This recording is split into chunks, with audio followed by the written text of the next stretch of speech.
Hello everyone, welcome back to another video, and today we will be making a review of the BaiWei Optimus Prime.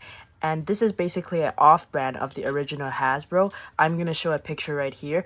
There's a lot of flaws with it. So here, let's see if the off-brand can actually top up the original Rise of the Beast Optimus Prime. So first things first, I'm gonna let you guys take a look at the box first. So here it is. It is basically a very simple one with not much of detailing, just saying on the other side as well. But the cool thing about this is that it comes with a lot of accessories. So I'm now going to talk about them one by one. First of all, here we have Noah. It is very cool how they include this little figure, especially how the size matches very good as well against the figure itself. It is built out of frame parts and it has extremely good articulations. It can also do the iconic pose. It comes with a little gun here and also a knife. But the head sculpt is not really much colored, but I'm not going to complain about that because this figure looks amazing. And yes, because of the insane articulation, it can easily pull off some cool actions. So except for Noah, here comes another accessory. This is a adapter to the truck mode itself. It is not necessary to add onto the truck mode, but adding it onto makes it more movie accurate. And with this hinge here, you can attach it to trailers. Now here comes another adapter. This is not really important towards the figure. This is a adapter to the transformable Prime Mode Optimus Prime jetpack that, as you can see, I'll show it right here. But unfortunately, this adapter is only works onto the BaiWei version of that. So you can just attach this one simply. I don't really know which way to attach it. I think like this, and then the trailer transformable jetpack just goes on like that. And yes, as I said, it can only work out on the BaiWei one as well, same as this. And this is a very interesting feature that it has, an accessory coming up. This is the hologram of the Earth, and it's really nice designed. So you can have Optimus Prime on his arm, this one attached to the hole right here, acting as a hologram hovering on top. It is very nice, but unfortunately I wish it had the hologram of the key instead, because this is more like a Bumblebee movie thing. But I'm still not really gonna judge about it because it looks absolutely amazing. And here comes one of the most iconic weapons of the Rise of the Beast movie, which is the Energon blades. I would really have to appreciate the paint job did here.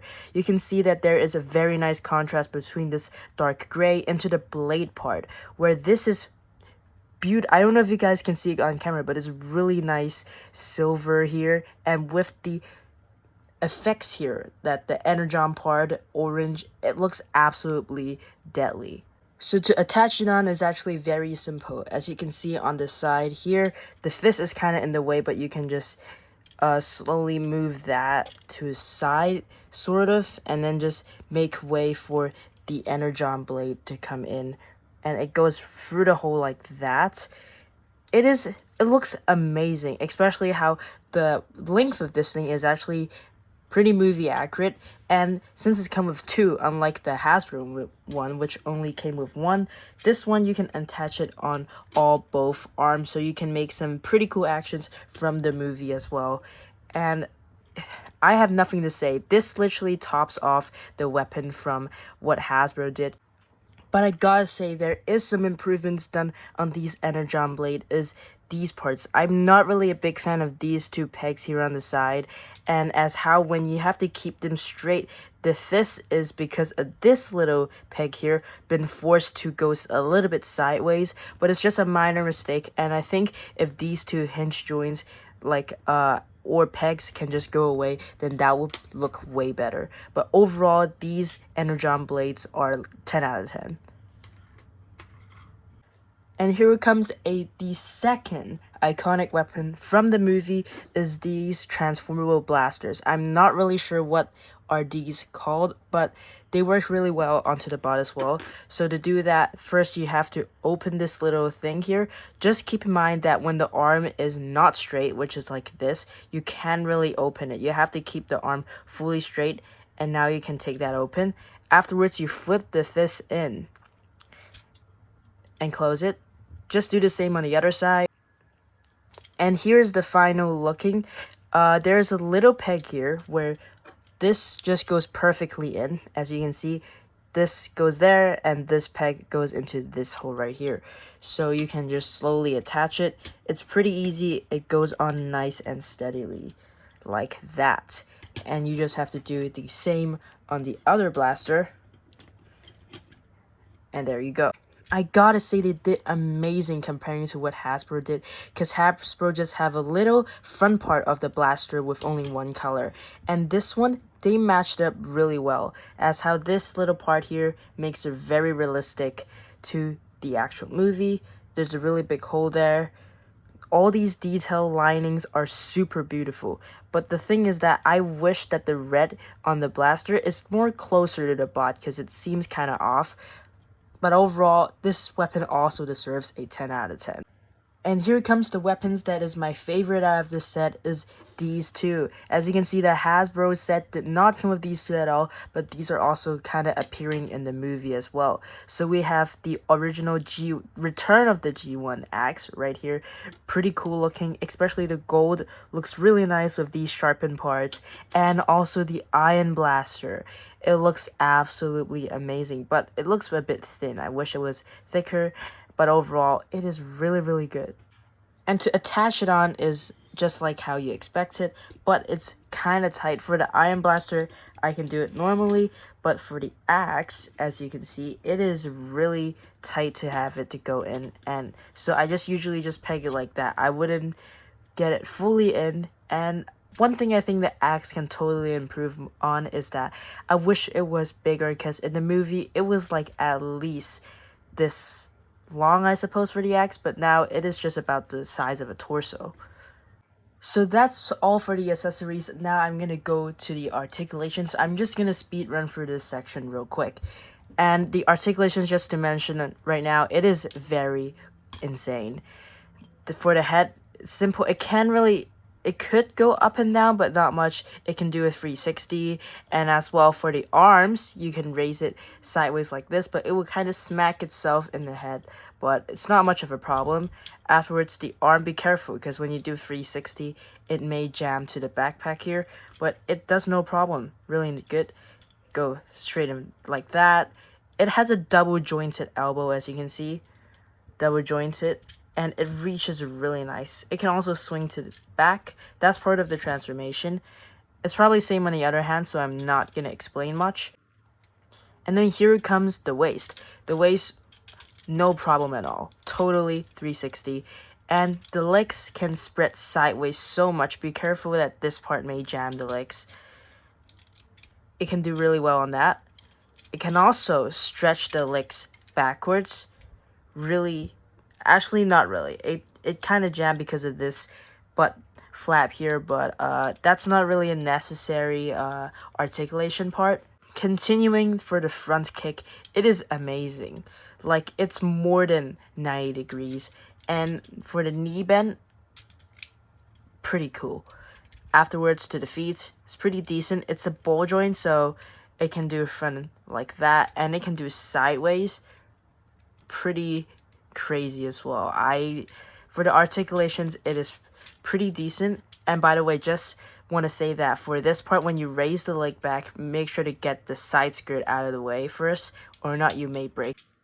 And a special articulation on this is not really meant for. It's part of the transformation, but I realized it had it, and it's pretty sick as well, which is a ab crunch. Little snap here, and it bends forward. It's also very neat if you use that ab crunch in actions as well. And guys, here's Optimus Prime in its truck mode. I don't think I left with any steps untransformed, and it looks amazing. Especially, I want to appreciate how they did on the back part here with Hasbro's being very messed up, but this is clean looking. And this part looks pretty good, and if you want to attach any trailers or weapons to it, remember this, you can add it on easily as the trailer attachment, and there you go. It looks more movie accurate right now.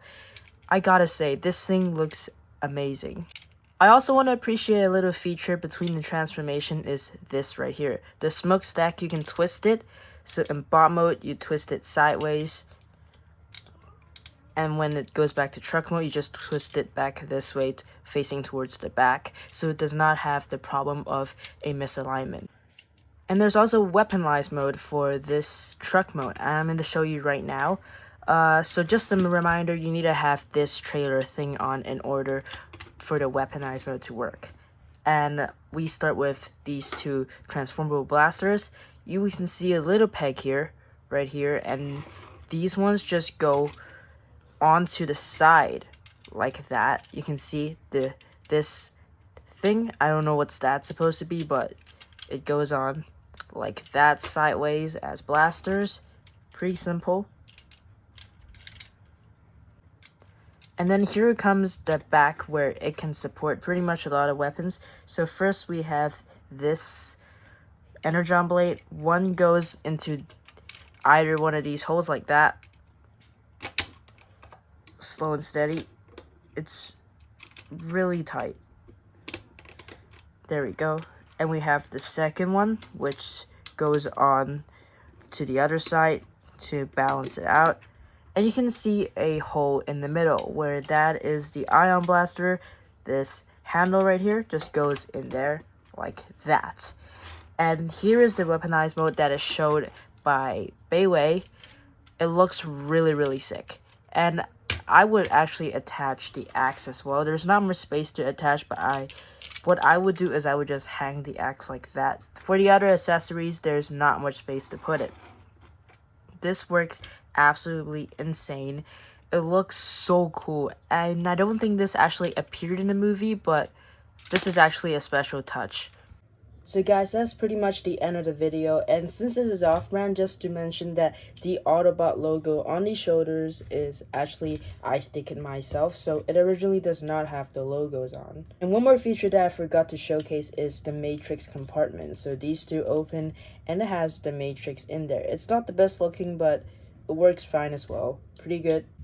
So just want to let you guys know that HASBRO one is actually 3 times as much as this, meaning this is 3 times cheaper because it's off-brand. Is there a cost for that? Yes, there is. It's because of the plastic. It is not as premium as what the original figure is, but it's a solid figure and it works fine. I'm not going to complain about the plastic because it's good enough already. I don't need anything better. Plus, for the price and the amount of different accessories you get, this is definitely a better go-to choice than the HASBRO is. So if you guys haven't bought it yet, make sure to go get it. And guys, I will be making more... There will be more videos upcoming soon with Transformers and model kits. And if you have anything you want to see me make a video of, make sure to leave in the comments down below. If you like the video, then leave a like and make sure to subscribe, turn on the notification bell to not miss out on any more future videos. And I'll see you guys in the next vlog.